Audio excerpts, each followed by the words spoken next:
Hey guys, welcome back to Faith and Farm. Well, I'm still eating my cookie. Sorry. Sorry. done? hmm Hey.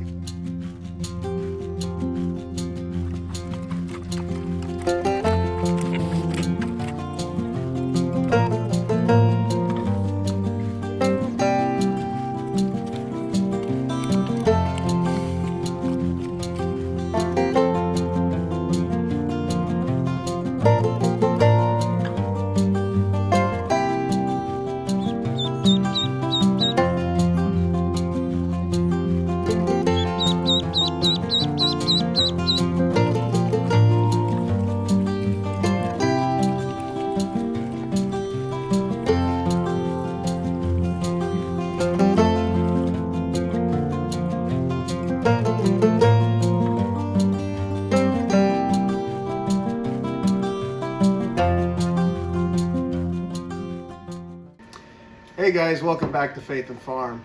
Well, today we're going to do something a little bit different, being that it's raining and there's not much to show outside because we haven't been able to do anything outside. So we've decided to sit down and talk about, being that it's January and the beginning of the year, we're going to go ahead and talk about kind of some of our goals that we've got planned for this year. I'm sure some of it's going to change as the year goes on, but hey, if you don't have goals to shoot for, then what's the point, right? So so what what's the goal? What's one of your goals that you want to see us? Um, I I think my ultimate goal is um to have our own farm. Well, our own farm, as in have our own land and not and be able to put um Our name on it. yeah, it'd be our Yeah. name, our, and to really, you know, be able to build and, be permanent on Yeah. something and just be ours. So I think that's my biggest goal, and I think that's always our number one top of the goal. Yeah. Yeah. Sorry about the dog noise in the background. The dogs have decided to play Hey. while we're doing this. Hey. So yeah, I think that's going to be one of our big goals that we're shooting for this year, is to get ourselves in a position. My grandfather that lives on the land with us, if you don't know our total background, I've been living here since 2008.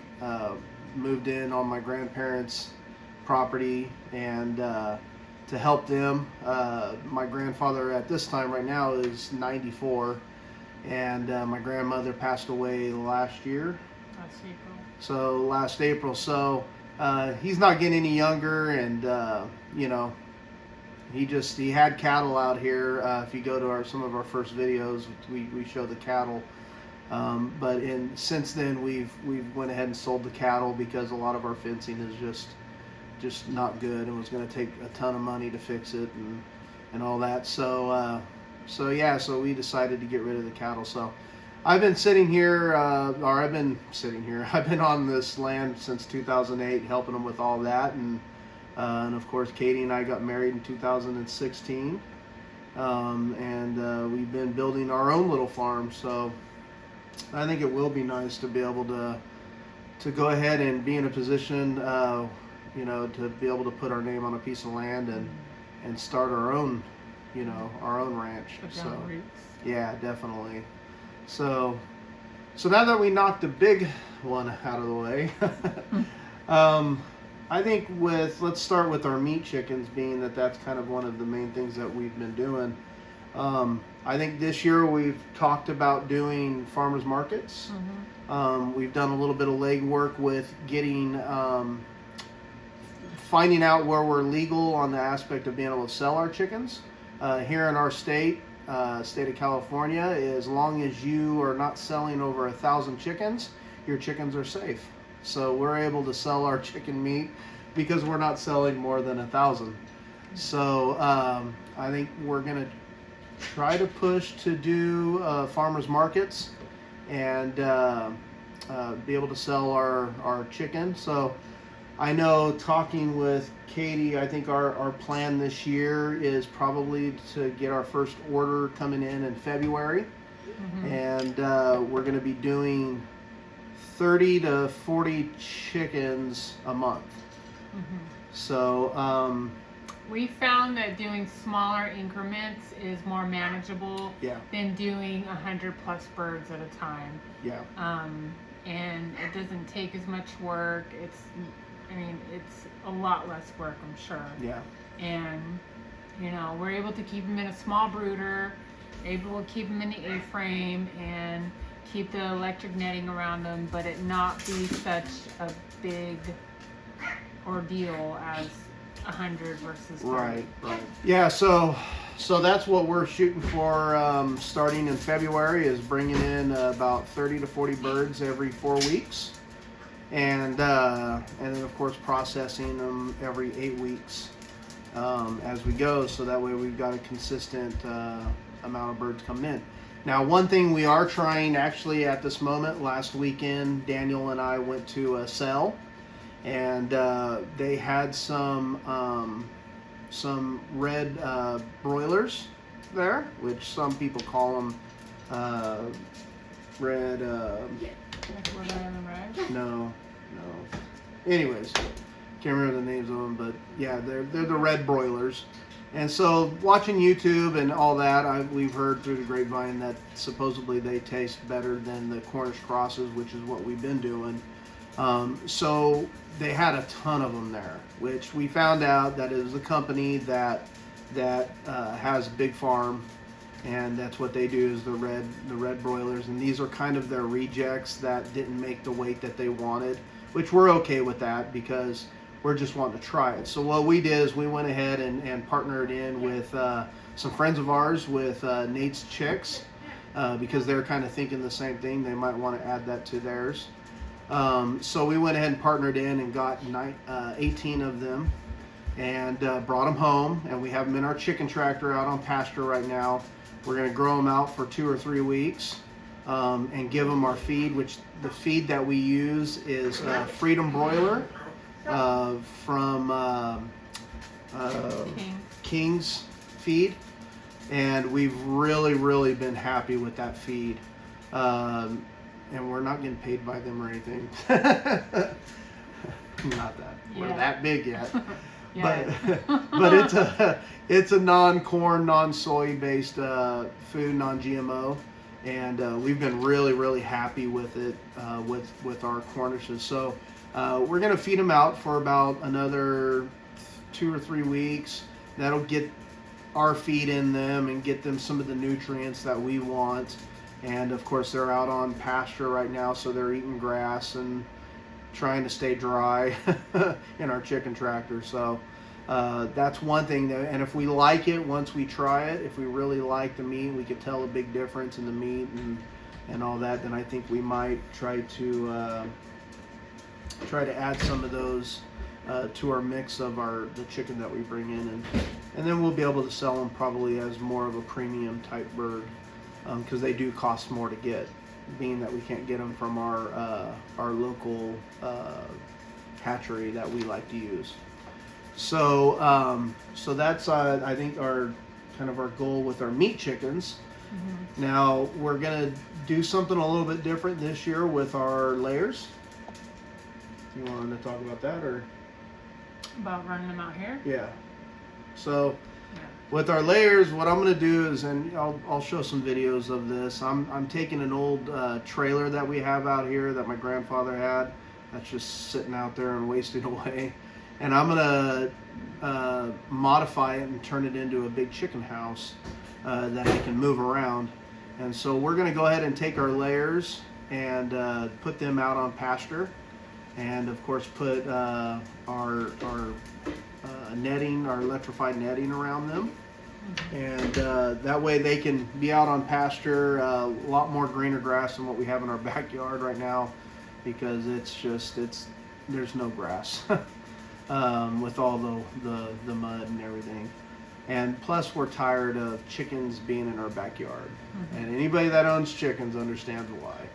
So we're going to get them out on pasture. And we have some newer girls in our, what we call our mini yard or a duck yard, that should be laying here within the next month or two. So they'll be going out there as well. That'll free up our mini yard, what we call our mini yard, for our grow out yard when it comes to Daniel's show chickens. So show ducks. Right, and the show ducks, yeah. So that's what we're going to be doing as of eggs. So the people that watch this, that buy eggs from us, get ready, because we're going to have a ton of eggs, and I'm going to be happy about that because the price of eggs right now are crazy.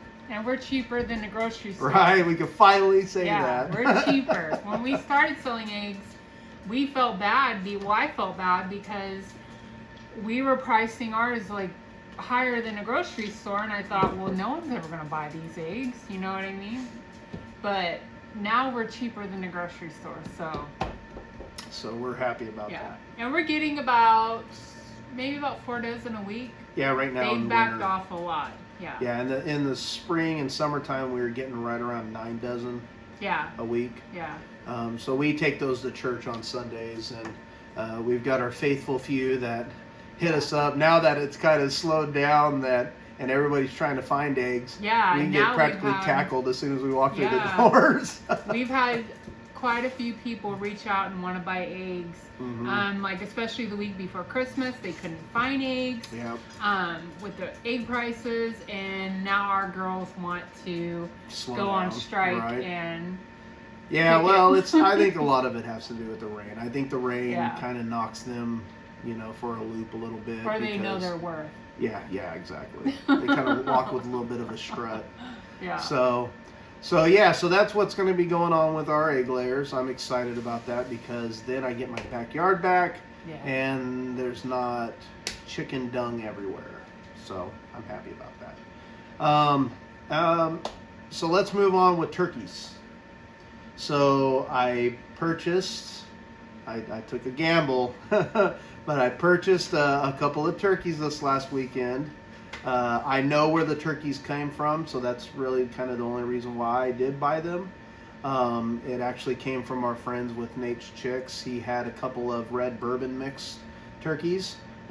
We believe one's a hen and one is a Jake. So we're going to be growing them. They're, I think she said, like 6 months, 5 months old, something like that. Yeah, they came last summer. So we're going to grow them and hatch their eggs for turkeys, so that way we can grow our own turkeys and we can sell them as heritage birds, even though they are a mix, but they're a mix between two heritage breeds. So we'll be able to sell them around Thanksgiving time as heritage birds, which you get more of a premium price for that. We are going to be getting more turkeys this year to grow out. We're gonna do it a little different than last year. We weren't doing videos then, and I kind of wish we were, because that was our first turkey. Go around. It was our first go around with turkeys, and our Tom dressed at 42 pounds. He was a walker. Dressed. He was a big boy. And then most of our hens were right between 26 to 28 pounds. The family that we sold him to had to cut him in half, correct? Yeah. Because they can only cook one and then the other half. So yeah, luckily they had a double oven. Yeah, but even a half was huge. Yeah, it was a big boy, but they were happy with him. So we are going to do turkeys this year. I think I might try to double my number a little bit. I know when I did put them for sale before Thanksgiving, within an hour I was sold out, and I only had, I think I had 7 at that time. Unfortunately, we had a huge heat wave come in and killed 4 of them. No, 3 of them. Killed 3 of them. Yeah. It was like 115 degrees. Yeah, one was a hen and the other 2 were drakes. So yeah, so it that kind of, put a ding on us, but we are going to do double. I am going to set things up a little bit different. They had plenty of shade. Our problem, and they're in a wide open field, so I mean they have plenty of breeze because where we live, there's always a breeze. But we made some mistakes. I think if we would have kept their pad nice and wet, because you might not know it, but with birds like that, with chickens and turkeys and stuff, they stay cool by the palm of their feet. So if you keep their ground nice and wet during hot days, they can stay nice and cool, and it helps them stay alive. So turkeys, we're going to do something a little bit different this year with the Heritage. And we are going to be doing, I think what's cool about the Heritage is as long as she's laying, then we'll be able to hatch them, and we'll have turkeys available maybe not year round, because they only lay at certain times. So, but yeah, so we're excited about that. Then we'll move on to Katie's most favorite, the pigs. Now, so I've been getting on to Katie about being on my films. I've been wanting her to be on films, but all she says is I do stuff about pigs, and pigs aren't her thing. So Pigs are not my thing. So the pigs, I've kind of talked about it in the last few videos. We are moving towards doing show quality breeding. We're gonna try to get our own bloodline going between our girls. Now we did purchase one pog, Dolly, that she was a show line. She's got some good pedigree in her. And with Papa's a run-of-the-mill boar that I just bought off of actually a big commercial breeder. But he is a good-looking boar. He's got great, just great form on him. So I think he's going to do well being a good boar for us, even though he doesn't have some high fluting bloodline or whatever.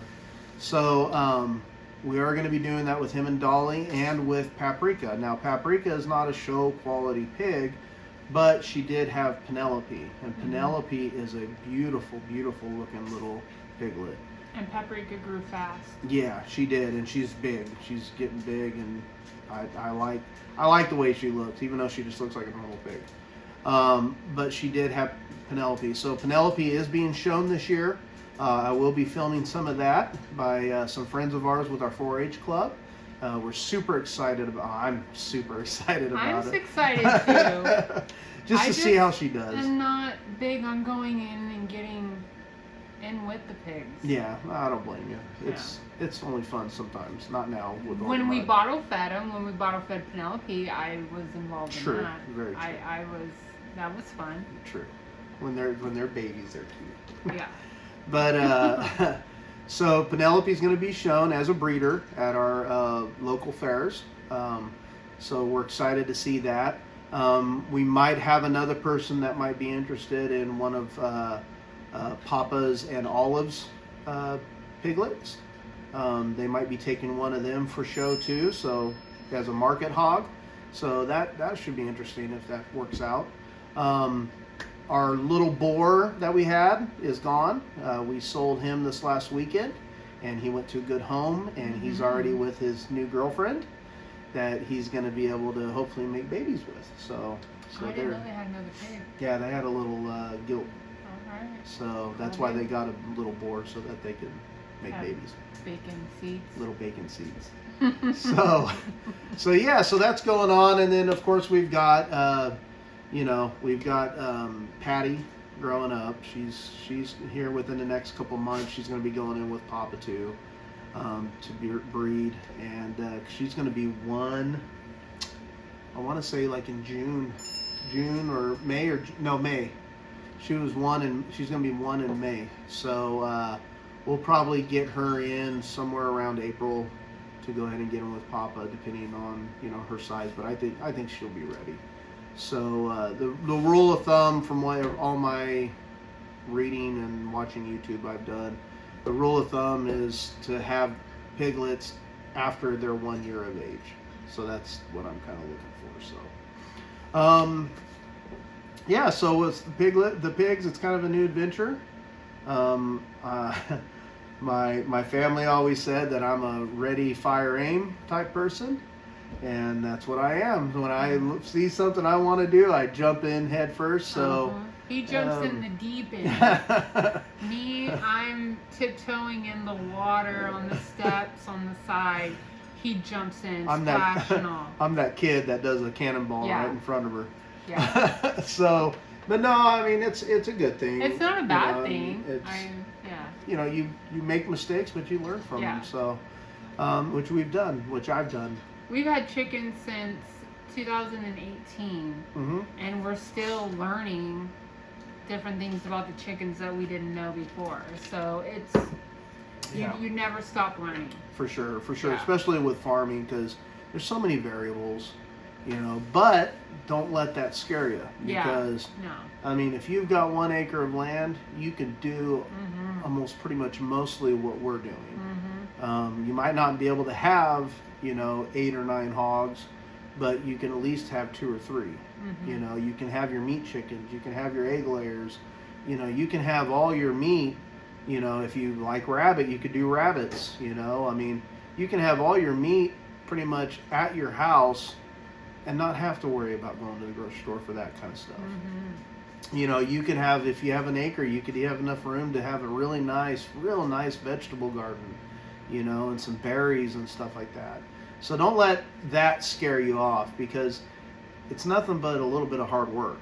And if you're not afraid of work, the sky's the limit. And then I think one thing that we're kind of doing, one thing that's good about me not afraid to jump in, is that it kind of helps us find our niche, what we like and what we don't like. We've done things like the ducks, not the show ducks, but the big ducks.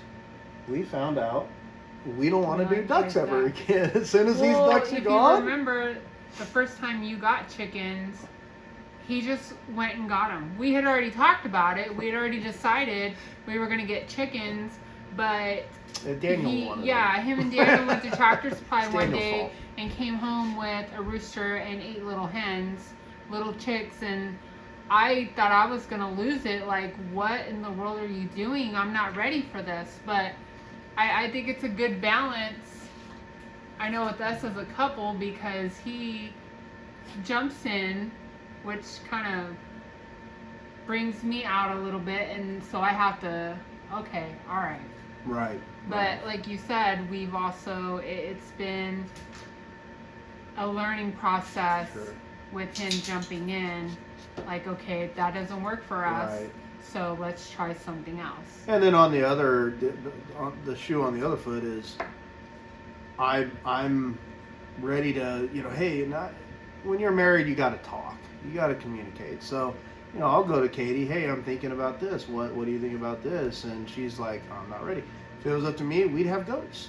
We'd probably have goats. She's not ready for that, and I'm okay with that. Kind of commitment. Now, when I did get the pigs, I did go to her and say, hey, because I think our objective of farming is to be able to provide the majority of our food. Yeah.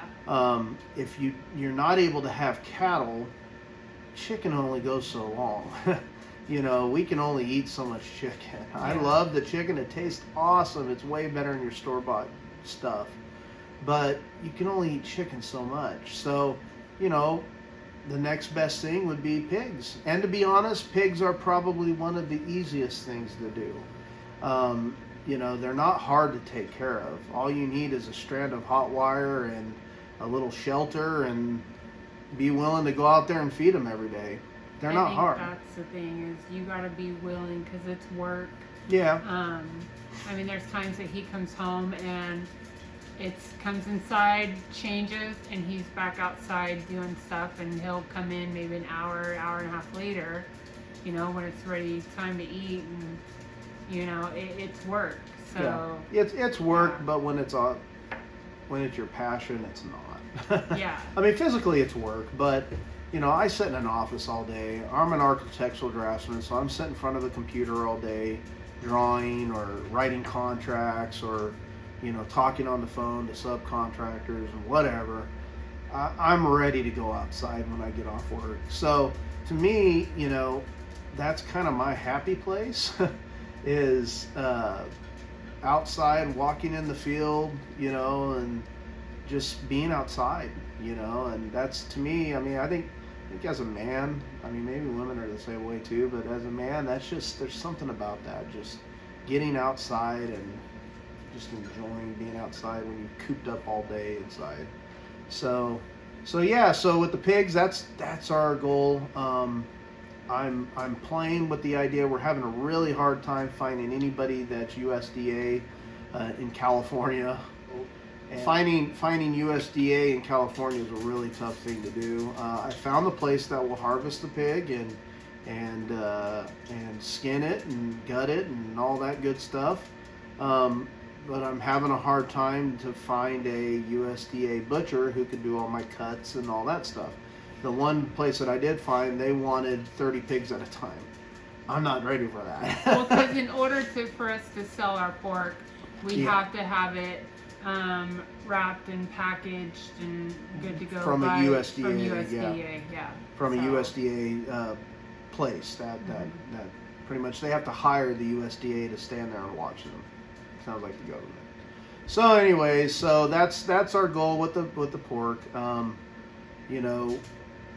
I'll go back to what Katie was saying in the beginning. One of our biggest goals this year, our biggest goal this year, is to get into a position to where, things aren't going well right now in the world. The market is just, with land and houses, is tanking. That's what I do for a living. It's starting to fall, so it's getting us. It's going to be set up really nice for us to be able to get maybe some land that we really, really want. Which God's in control. We've given it to Him. We're tithers. We're givers. We're doing the things that He's called us to do. So we don't expect anything but the best from the Lord.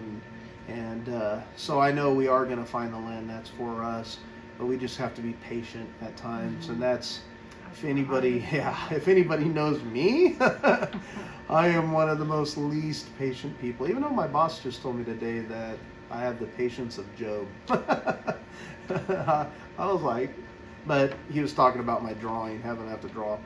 But yeah, so that's our goal this year, is to be in a position by the end of this year that if something does pop up, that we're ready to be able to, put a down payment or whatever on and start paying off our land so we can build our house, and so that's our goal this year. But yeah, we wanted, being that we didn't really have much to do. Now this weekend coming up is Daniel's second open show that he's doing, showing some of his call ducks and some of his show-birds. He is going to be doing showmanship. I am going to be filming a lot of that. So depending on how much filming there is, we might make it a 2-part video or maybe 1 part, I'm not sure. But we're excited for him. We actually, some of the show call ducks that we have, the man, his name's David, awesome guy, really nice guy. He's really helped us so much. He at the last show, he came up to us and offered us a pretty good amount of money for one of our ducks that we hatched this last year, and I think Daniel about passed out at the amount. And but you know what? I have to give credit to Daniel. He turned it down. He said nope. He goes, there's a reason why you're wanting to pay me that much for that duck, so I'm gonna hold on to him, which is smart, I think, for him, because he's growing his bloodline. So but yeah, I got a message from David the other day, and he upped his offer to us. He really wants that duck. He really wants that duck. So I'm excited for Daniel. I think it's really helped him come out of his shell a little bit. 4-H is something that, I encourage everybody to put your child into. You don't have to have land. You don't have to have a ton of money to buy birds or buy, a goat or a sheep or pigs or whatever. They've got all kinds of stuff there. Well, there's help out there too. Yeah, and there's help. There's a lot of people that want to help the kids and they want to get these kids involved. So, I mean, if you're worried about the financial aspect of it, don't worry about that. There's a lot of people that want to help these kids because of the hard work that they put in. For sure. Because of the time, and it instills values into the kids that, they're not getting in other places. Right. So, the financial aspect of it, there's people out there that help. So, Yep. Please don't let that stop you from, wanting to do that. Yeah, I mean, we encourage you, get involved in your local 4-H. If your kids are in high school, get them involved in FFA. There's so much to it more than just having Showing an animal. animals. Yeah. Really good people there, really friendly people. We actually, tonight, we had our monthly meeting, which we always enjoy because we get to see everybody and talk and all that, and try to pedal our animals up here. No, I'm joking. Sure. But yeah, get your kids involved. I mean, Daniel has, like I said, he's really stepped out of his shell, he's really surprised us in a lot of areas with this. So, if you have a kid that kind of stays to himself and all that, get him involved. I mean, it doesn't take much to have a chicken.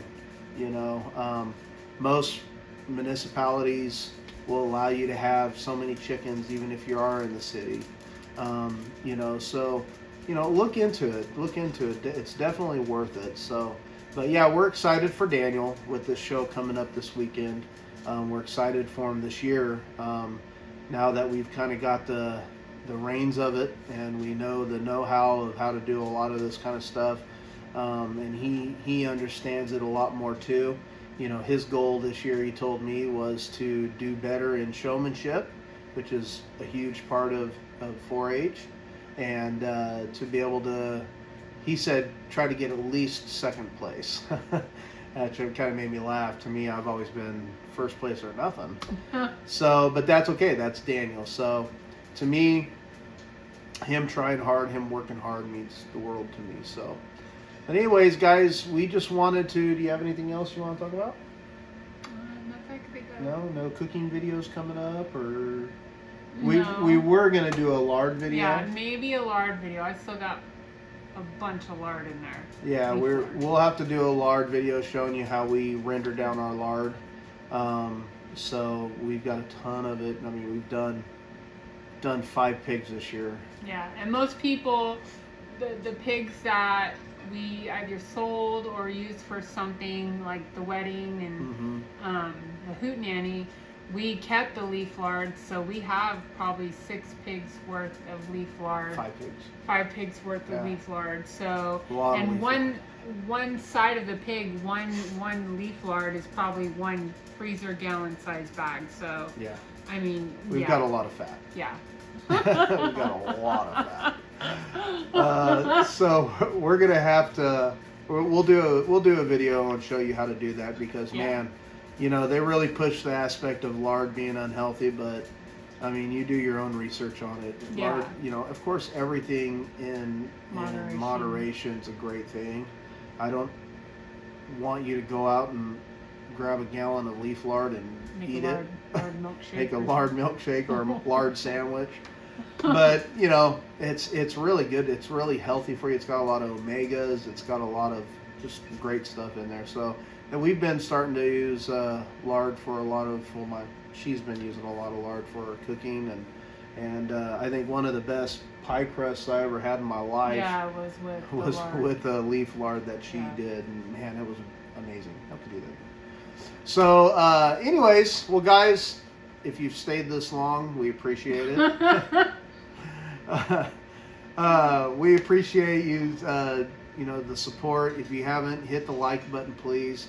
Leave comments. I've only had. Yeah, we like comments. Yeah, we like comments. I love learning from where you're. I don't care if you just go on there and go, "Hey, we're watching from Nashville, Tennessee," or whatever. Hi. Just say hi to us. We enjoy it. We love. I love talking. As if you can't see that. But yeah, leave comments. Subscribe. Please subscribe. Our goal this year. That's another goal this year is to grow our channel. to get it big. You know, that way, you know, more people can learn about us and just kind of be with us on our journey, you know, watch us on our journey. So if you can, go on Facebook, go on Instagram, go on TikTok. That's all her stuff mainly. She does a lot of cute little funny videos, especially with our dogs. Her dog. Well, they're part of the farm too. Yes, they are. They're farm dogs.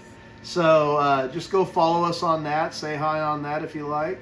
But we do always check our comments and all that. So, guys, we really appreciate it. You guys, hope